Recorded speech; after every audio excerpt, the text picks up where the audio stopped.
Berbus itu. Kayaknya bagi orang Batak itu harga diri itu kayak masih lebih tinggi ya kak. Harusnya lebih tinggi nih. Ya, Bang nih kerjaan banyak dengan ini. ya karena semua kan anak niraja, buruh niraja kan raja semua. Jadi siapa pelayannya? Gak mau jadi. Susah jadi pelayan. Semua Shalom Bapak saudara-saudara terkasih penonton setia kanal YouTube Muria Kristen Batak Protestan. Kembali lagi bersama saya calon diakones Marlin Cenuman Tobing dalam podcast HTMP.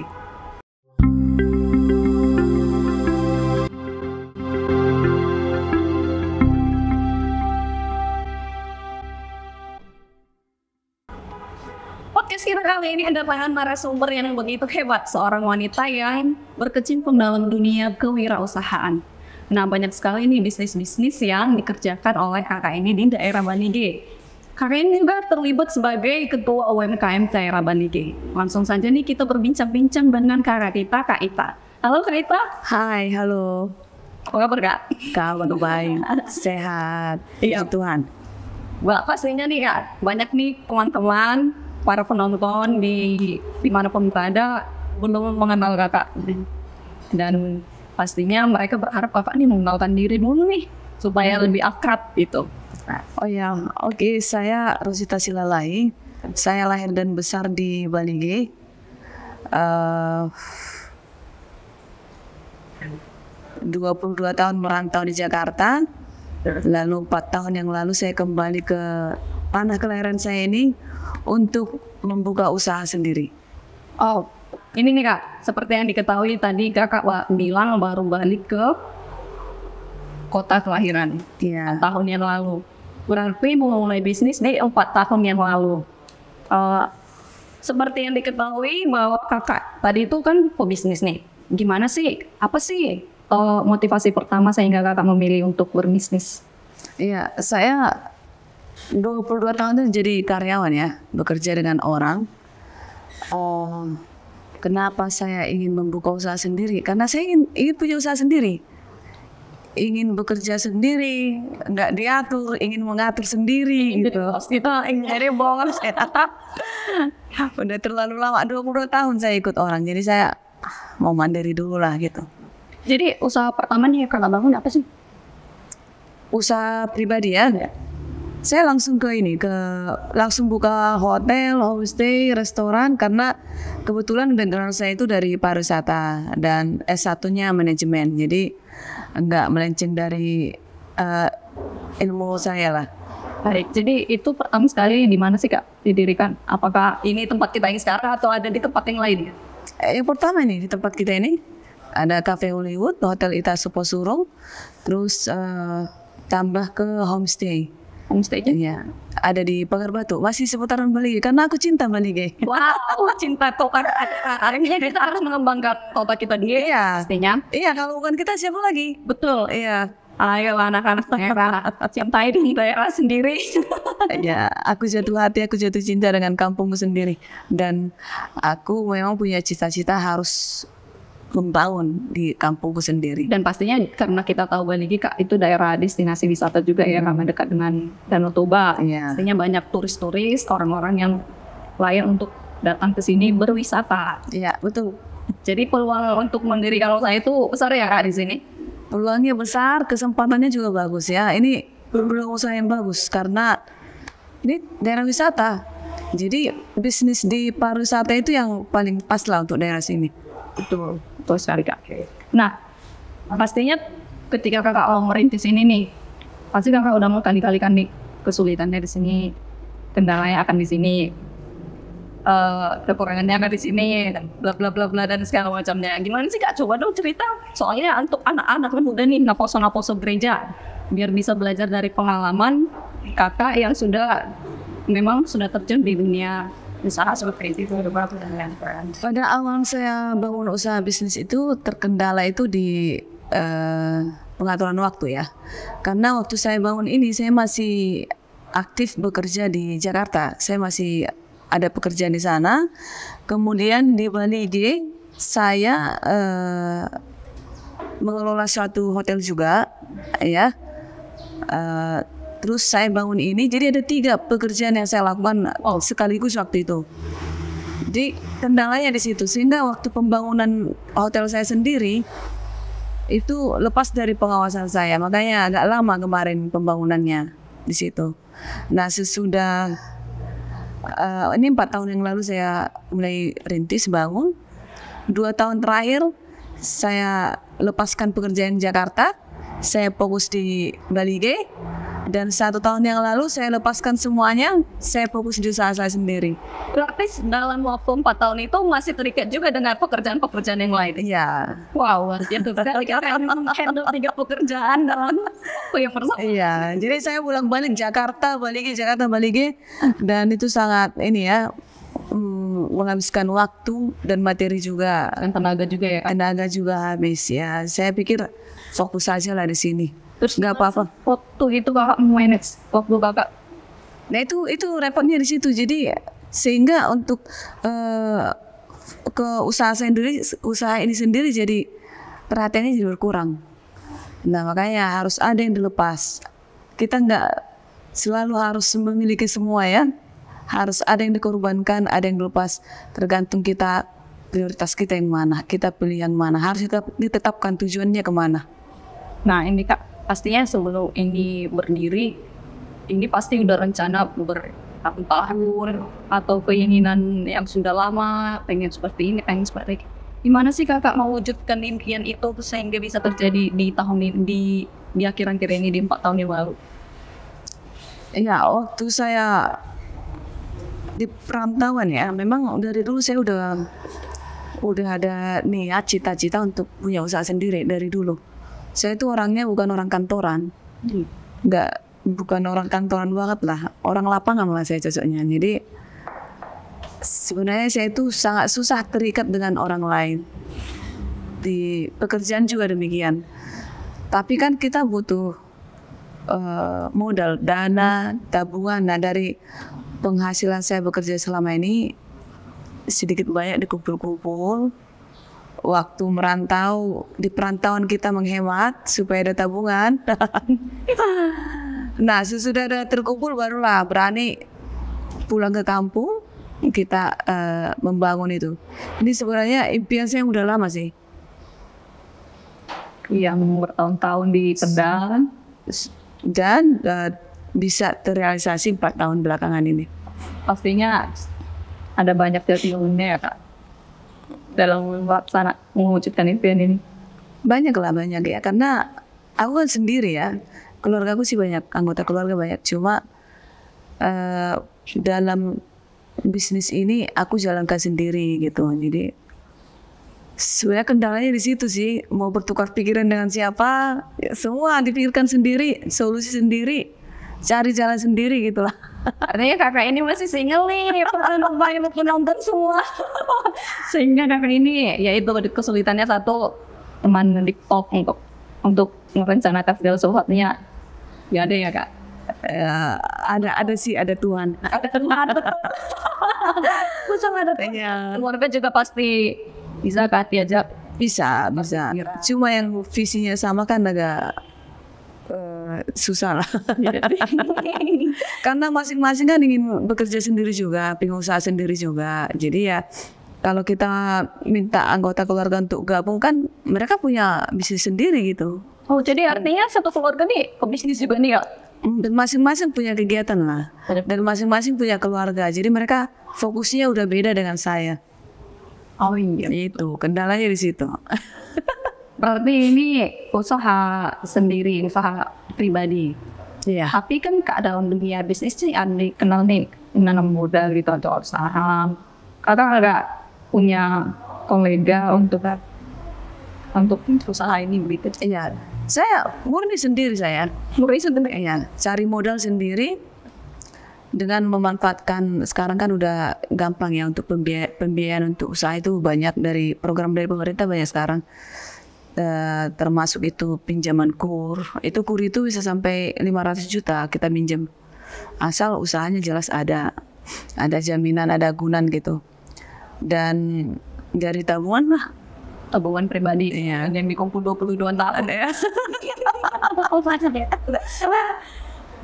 sudah diceritakan oleh Kak Ita bahwasanya Kakak ini juga terlibat sebagai ketua UMKM daerah Bali G. Nah, Coba. daerah Toba, boleh nggak sih Kak? Gimana sih itu kegiatan di dalam UMKM itu? Padahal Kakak sendiri ini sibuk juga nih di dalam bisnis sendiri. Iya, sebenarnya semua usaha itu masuk UMKM ya. Eh, bagaimana saya mengatur waktu untuk ke UMKM, ke usaha sendiri, itu UMKM Toba itu udah pengusaha di Toba itu udah banyak, dan itu semua masuk dalam UMKM, sudah berjalan. Kita hanya mengorganize aja. Jika ada program dari pemerintah, kita share informasinya. Jika ada pembinaan pelatihan, kita share kepada anggota. Karena asosiasi yang saya pimpin sekarang ini itu independen, bukan pemerintah punya. Jadi kita hanya bermitra aja dengan pemerintah. Iya. Gitu lah ya. Iya. Yang kita ceritakan Kak, di daerah Toba ini banyak pengusaha. Pasti banyak usaha, banyak hotel, banyak restoran, banyak kafe yang sudah berdiri. Pasti bertambah dong saingan. Iya, betul. Gimana sih Kak? Nah, Kakak bisa menyeimbangi orang-orang yang berkecimpung di dunia seperti yang Kakak geluti sekarang. Menyeimbangi biar tetap ini usaha saya harus tetap bertahan, harus lebih bangkit. Iya, betul sekali ya. Belakangan ini udah banyak sekali tumbuh usaha-usaha baru yang sejenis yang sama. Kafe, restoran, konsepnya juga mirip-mirip ya. Ada musik, ada kopi, makanan, minuman gitu. Bagaimana cara saya menyimbangi mereka? Menyimbangi, ini menyimbangi ya? Atau mengimbangi? Mengimbangi coba. Menyimbangi atau menyimbangi? Mengimbangi. Jangan menyimbangi. Kalau menyimbangi berarti seimbang. Kalau mengimbangi berarti lebih tinggi ya? Iya. Mengimbangi berarti. Ya kita harus berusaha lain dari mereka. Harus unik kita supaya pelanggan itu memilih kita daripada mereka. Satu, yang kedua, servis kita tingkatkan lah supaya tamunya merasa lebih nyaman, lebih dihormati, dihargai ya kan. Kemudian soal harga kita evaluasi lagi supaya lebih kompetitif, jadi bisa bersaing dengan mereka. Dan apa yang disukai tamu itu dengan kita itu kita pertahankan. Apa yang udah nggak mereka suka kita rubah, ganti yang baru. Kita itu yang paling konsisten, kafe yang paling konsisten untuk melakukan live music rutin itu setiap hari, setiap Sabtu dan Minggu. Setiap Sabtu Minggu. Terus karaoke bisa tiap hari ya? Iya, konsep karaoke-nya itu karaoke yang di panggung dengan sound system yang bagus. Nah itu yang kita pertahankan, itu yang disukai tamunya. Di sini ya. Kalau soal makanan kan standar semua. Kalau soal tempat banyak yang lebih bagus gitu. Karena banyak nih Kak, kalau misalnya orang mau ke kafe sana yuk, apa sih yang recommended dari situ? Gimana ada kalau orang milih-milih kafe itu nggak enak gitu. Gimana sih Kak pandangan Kakak dengan apa itu lagi itu kan untuk anak-anak sekolah ya pastinya, untuk membuat daya tarik kepada anak-anak sekolah, mungkin untuk para pekerja ya ini mungkin menjadi tempat yang paling nyaman. Tapi kalau untuk anak-anak sekolah sendiri yang mahal, mahal deh, nggak sesuai dengan kantong gitu. Ya kita targetnya memang pekerja ya. Kalau untuk anak sekolah memang nampak mahal sih. Mungkin bangunannya, suasananya yang bikin nampak mahal ya. Kalau harga semuanya nggak terlalu mahal, harga nggak terlalu mahal. No. Di anak sekolah datangnya nggak terlalu mahal kok di sini. Ya. Jadi ya sejauh ini nih sampai sekarang 4 tahun sudah Kakak geluti usaha sendiri. Apa sih kesan yang paling menarik setelah menjadi bos ya di pekerjaan itu sendiri? Saya berbahagia sekali bisa mempekerjakan orang ya. Sebenarnya tujuan awal saya itu membangun ini adalah untuk menampung warga-warga sekitar supaya bisa bekerja gitu awalnya. Cuma dalam perjalanan usaha ini saya perhatikan, saya nilai bahwa justru warga sekitar saya ini, daerah sini itu kemauan kerjanya kurang ya. Jadi bekerja di hotel dan restoran itu bukan sesuatu, bukan tujuan mereka, bukan sesuatu buat mereka. Nah, akhirnya ya siapa yang mau bekerja lah yang kita tampung di sini. Itu. Artinya di luar dari anak daerah ini kan juga jadi diterima gitu ya, Kak? Ya harus, kalau hanya mengharapkan yang daerah sini yang nggak mau bekerja, ya. Tapi nggak ada yang mau, dia nggak jalan nanti usahanya. Padahal Kakak sendiri bangun usaha ini supaya anak-anak daerah bisa bekerja di sini gitu. Itu awalnya. Iya. Iya. Pas Kakak kayaknya apa minat di sini kurang ini gitu. Kurang karena hotel kan. Tahu lah hotel restoran itu kan pelayanan. Iya. Pelayan semuanya. Saya juga termasuk pelayan, Bu. Melayani, bayangkanlah orang Batak melayani, mbak lah dulu, kakak lah dulu nih sebagai orang Batak menjadi pelayan, ngangkat piring kotor, ngelap meja, itu kayaknya di luar ekspektasi mereka lah. Kayak bagi orang Batak itu Enggak banget, buat pekerjaan, belum ke situ. kayaknya bagi orang Batak itu harga diri itu kayak masih lebih tinggi ya, Kak. Harusnya lebih tinggi nih. Ya, Bang nih kerjaan dengan ini. ya karena semua kan anak diraja, guru diraja kan, raja semua. Jadi siapa pelayannya? Nggak mau jadi. Susah jadi pelayan. Semua raja. Padahal sebenarnya melayani itu sesuatu pekerjaan yang gimana ya? Nggak semua orang bisa lakukan loh, Kak. Artinya itu pekerjaan yang mulia. Nggak semua orang bisa. Selamat pagi. Memang nggak semua, apalagi daerah kita ini ya, senyumnya susah, ramah tamahnya, aduh jauh di luar yang diharapkan. Jadi untuk jadi pelayan itu memang masih susah juga. Walaupun kita udah ajarin, udah praktekin, karena mungkin dari bawaan dari keluarga ya. Jadi susah banget lah. Atau mungkin kayak konsep orang Batak. Ikon timbu do sama nih. Nggak tahu deh. Kan kakaknya yang bilang ya.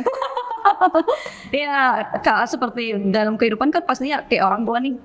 Kalau timbu do anak kasih nau, nong bisa arpa sama nau. Kan biasa konsep orang Batak seperti itu. Iya. Pastinya. Ya maunya kan anak-anaknya semua bekerja di perusahaan besar, ya kan? Di PNS. Iya, jadi itulah kendala yang saya temukan di sini. Iya, nah, di luar dari banyaknya yang sudah kita bicarakan nih, Kak, tentang usaha, bagaimana merintis, bagaimana lika-liku kehidupan Kakak selama ingin mewujudkan impian yang sedari dulu udah Kakak impikan nih. Kami melihat di postingan sosial media Kakak aktif nih sebagai warga jemaat yang baik. Pastinya Kakak ini warga jemaat AKBP ya, Bapak Ibu nonton sekalian.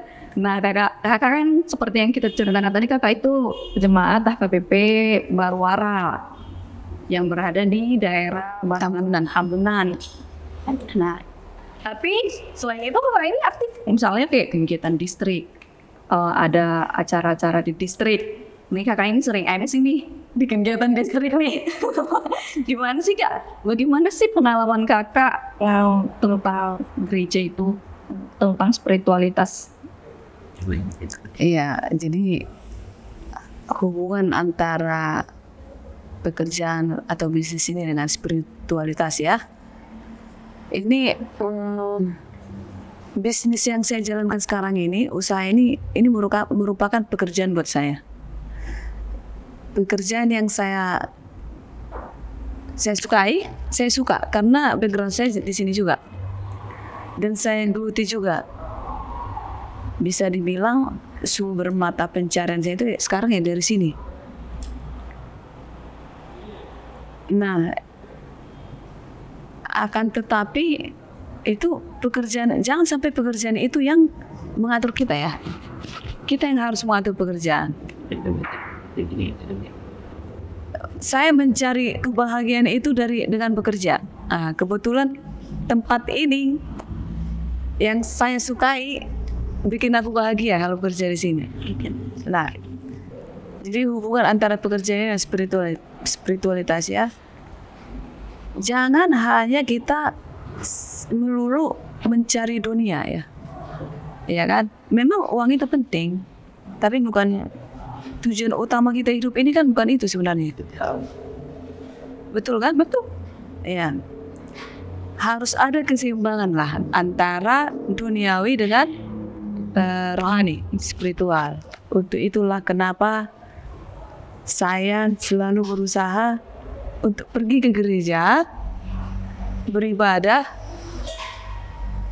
paling tidak seminggu sekali, untuk mendengarkan firman Tuhan. Hanya itulah yang buat jiwa saya tenang. Dengan mendatangi gereja, terus mendengarkan firman Tuhan, saya tenang di sana. Jauh dari pikiran yang pernah memikirkan bisnis, jauh dari beban berat. Lalu di gereja itu, saya duduk dengan jemaat di sana. Saya lihat kiri, kanan, depan, belakang, ibu-ibu yang dari kampung, warga gereja. Yang kehidupan ekonomi itu sangat jauh di bawah saya. Maksudnya pas-pasan lah, serba kekurangan. Kenapa mereka bisa happy, bisa tertawa, senang dengan kehidupan seperti itu? Hanya kehidupan pas-pasan. Ternyata saya ini sangat diberkati. Tuhan itu sangat baik sama saya. Saya sangat diberkati.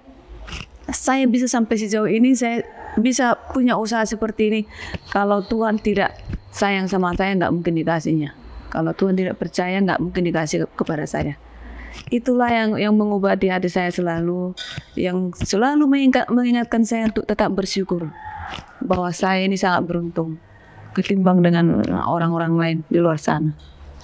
Artinya kayak kita memiliki satu kepercayaan khusus dari Tuhan ya Kak? Iya, jadi saya di antara begitu banyaknya orang-orang atau jemaat Kristen ya, kenapa saya yang dipilih? Kenapa saya dipercaya untuk membuka ini? Karena saya sadar ini harta ini semuanya titipan, hanya sementara. Tapi saya dipercaya untuk mengelolanya. Ya, kalau di kegiatan gereja sendiri ini Kak, seperti yang sudah Kakak alami, apa aja sih sejauh ini ya, selama sudah 4 tahun kembali ke kampung halaman? Nah, yang saya mau teruskan yang tadi lagi, jangan hanya memikirkan dunia ya. Ya, semampu saya, apa yang bisa saya berikan untuk gereja atau untuk yang membutuhkannya. Berbagilah, karena berbagi itu indah ya. Kalau ada semampu saya berikan. Kebetulan gereja mempercayakan saya juga untuk aktif di sana ya, di gereja saya, Gereja Baruara Tambunan Baruara. Saya dipercaya oleh pendeta, saya sering diundang berinteraksi dengan jemaat di sana, terus membina anak-anak muda KIP di sana. Kita lakukan pertemuan, pembinaan, terus perempuan juga, ibu-ibu ya. Kita ada juga kegiatan di sana. Kemudian di distrik sendiri saya dipercaya sebagai utusan mitra ke Jerman. Nanti bulan 5, wow, bulan 5 berangkat ke sana, ya, di Jerman, ya.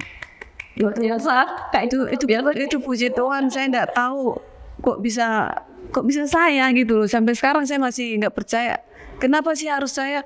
Kenapa saya yang dipilih? Aku merasa aku ini sebenarnya biasa-biasa aja, bukan orang hebat, orang biasa aja. Tapi Tuhan melihat itu, maka udah luar biasa nih. Ini bisa nih dikasih tugas ke gereja yang seperti ini.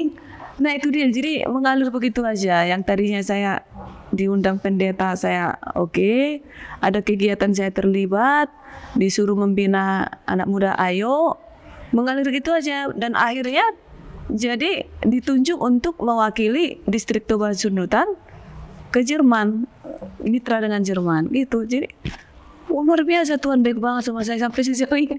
Aku nggak nyangka mengalir gitu aja.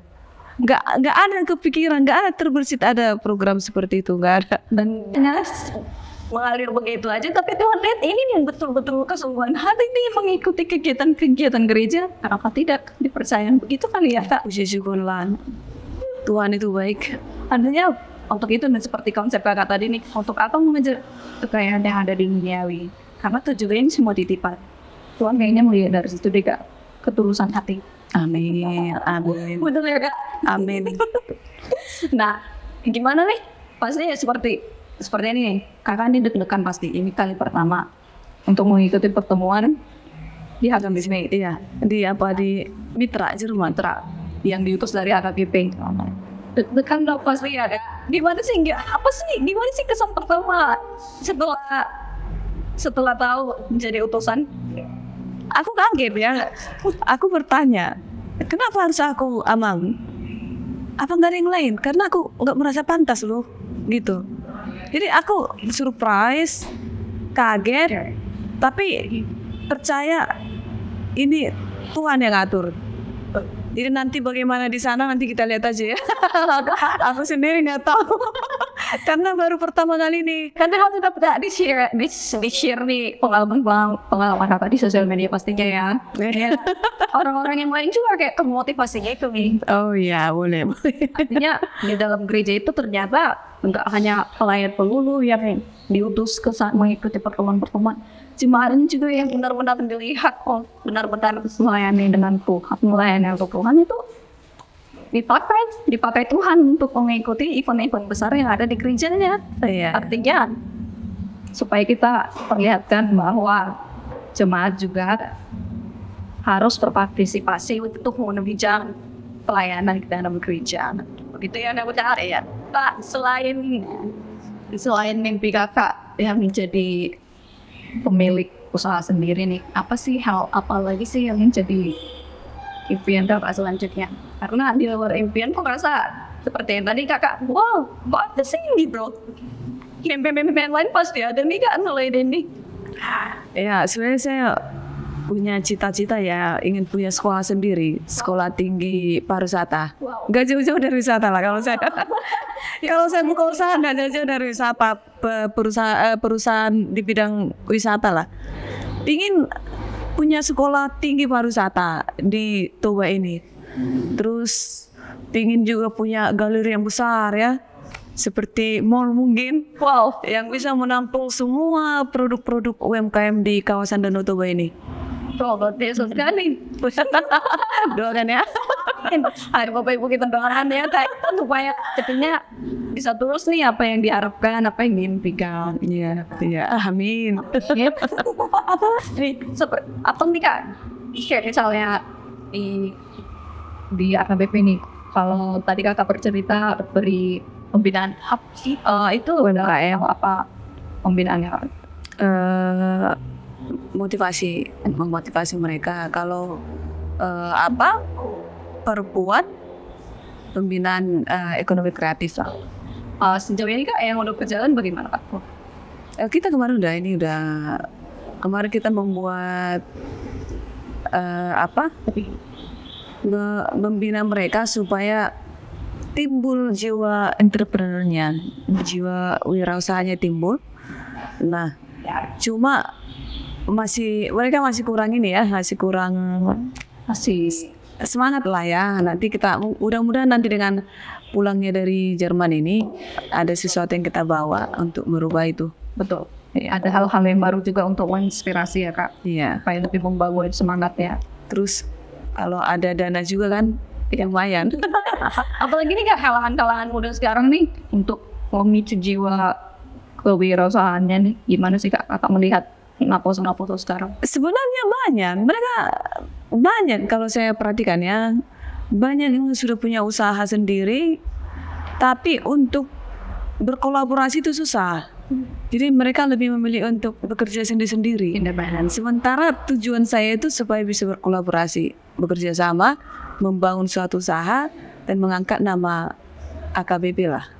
Jadi cita-cita saya ingin membuat suatu usaha yang di bawah naungan HKBP ini, yang di dalamnya itu adalah naposonya HKBP gitu. Wow, luar biasa sekali. Itu adalah tema Bible supaya distrik 11 Sembilan ini memiliki naposo-naposo yang memiliki jiwa kewirausahaan. Iya, amin. Ya, bisa dibangun nanti galerinya. Itu kayak Jasera gitu ya kak. Iya, ada galeri, ada kafe, ya. Kita memberdayakan naposo distrik. Iya, iya. Tidak melulu tentang KBP Barwara aja, tapi distrik. Iya. Artinya KBP Banigi, KBP Tokosuru. Iya, satu distrik lah. Yang naposonya yang memang hinggap untuk usaha nih. Oke, gabung nih sama Kak Ita. Ya, ayo gabung ya. Gabung nih sama Kita bikin sama-sama. Iya betul. Pada pastinya nih kak, di puncak, bukan di puncak pastinya, di keadaan yang sekarang, di situasi yang sekarang, di kehidupan yang sekarang yang sudah kakak rasakan, banyak berkat-berkat yang sudah kakak dapatkan dari Tuhan, diberi kesempatan untuk melewati segala kesulitan-kesulitan hidup, melewati suka, melewati duka.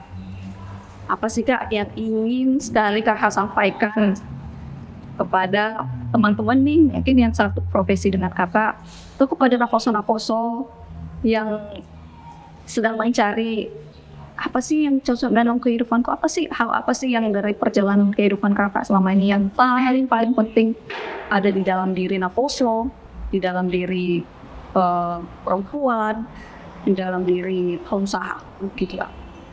Ya, pesan saya kalian harus selalu ingat untuk bersyukur ya. Apa sih yang kita harapkan dalam hidup ini adalah untuk mencari kebahagiaan. Bagaimana cara mendapat kebahagiaan itu? Ya, berbanyak bersyukur. Kalau kita nggak bersyukur, nggak akan bisa bahagia. Syukuri apa yang kamu punya. Kamu sekarang punya satu, syukuri itu. Punya dua, syukuri. Apa yang kamu miliki, syukuri aja. Semuanya. Dan jangan lupa tetap berkarya, tetap bekerja, dan jangan lupa berdoa ya, supaya Tuhan berkati semua pekerjaan tanganmu. Jika usahamu lagi susah, syukuri juga, karena kita masih dikasih kehidupan, kita masih dikasih nafas kehidupan dan kesehatan. Jika usahamu berkembang pesat, bagus, syukuri, dan jangan lupa menderma. Ya. Berbagilah, karena berbagi itu sangat indah. Betul. Karena membantu orang-orang kecil itu jauh lebih banyak berkatnya. Gimana pun, sedangkan Tuhan Yesus ini memperhatikan orang-orang kecil ya kak. Iya. Perhatikan orang-orang kecil, melihat orang-orang yang termarginal, melihat orang-orang yang sakit. Artinya ketika kita punya, kita juga harus bisa melihat mereka. Gak boleh disisihkan ya kak. Ya. Ketika kita di puncak kehidupan kita, ya kita hanya berteman dengan orang-orang yang berada di puncak yang sama. Tapi kita juga harus melihat orang-orang yang berbeda puncak dengan kita. Iya. Jadi, betul sekali. Jadi jangan membedakan orang ya. Semua kita itu sama. Jangan milih-milih orang, jangan milih-milih teman. Dan yang tadi jangan lupa pesan yang terakhir. Moladong dona diho, lihat tudung kamu deba. Artinya kalau kau lebih beruntung dari yang lain, berbagilah, ya. Oke. Semangat. Waktu istri, apalagi kan waktu istri 11 ya nggak ada. Waktu istri 11 harus semangat untuk semua naposo ya. Berkarya semuanya. Jangan mau diam, jangan mau tidur. apalagi jiwa-jiwa Hidup ini terlalu indah untuk dibuat diam.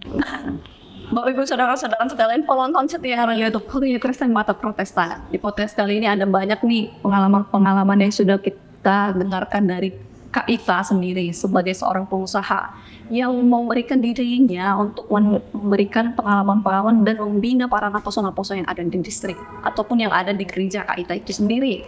Nah, dari sekian banyaknya pesan, dari sekian banyaknya pengalaman di masa sulit ataupun di masa senang, jangan lupa bertanda lagi Kak. Ketika kita berada di puncak, jangan cepat merasa puas.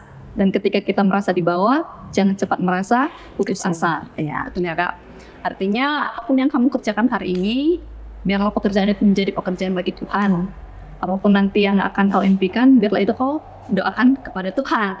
Sehingga apapun yang akan kau jalani dalam kehidupan ini, biarlah tetap sepengandaiannya Tuhan. Amin. Dan jangan lupa tetap cari bahagiamu. Carilah bahagia di gereja ya. Kayak carilah bahagiamu di gereja, carilah bahagiamu di pekerjaanmu. Ya, Salam Bapak Ibu. semangat. Semangat. Bye-bye.